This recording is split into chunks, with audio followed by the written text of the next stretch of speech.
आसंता 31 December और नववर्ष 2026 ପାଇଁ ପୁରୀ ରେଳ ଓ ପୁଲିସ ବିଭାଗର ସମନ୍ୱୟ ସଭା ଆସନ୍ତା 31 ଡିସେମ୍ବର ଓ ନବବର୍ଷ 2026 ଅବସରରେ ପୁରୀ ଜିଲ୍ଲାକୁ ଆସୁଥିବା ଲକ୍ଷାଧିକ ସଂଖ୍ୟକ ଭକ୍ତ ଓ ପର୍ଯ୍ୟଟକଙ୍କ ସୁରକ୍ଷା ସୁବିଧା ଓ ସୁଚାରୁ ପରିଚାଳନା ନିମନ୍ତେ सोमवार सिंहदार फांडीटारे एक गुरुत्वपूर्ण समन्वय मीटिंग आयोजित हो जाइछि।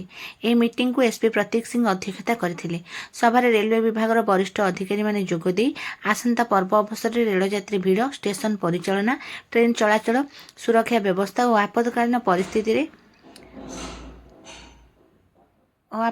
परिस्थिति त्वरित पदक्षेप संपर्क में आलोचना करा जायथिला।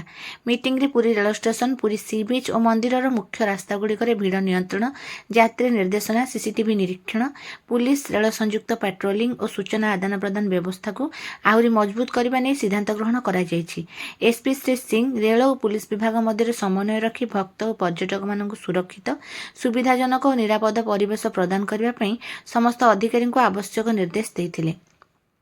पुरी पुलिस पक्षर आसंता नववर्ष अवसर में साधारण लोकों सहयोग और सचेतनता आशा करा जाउछि।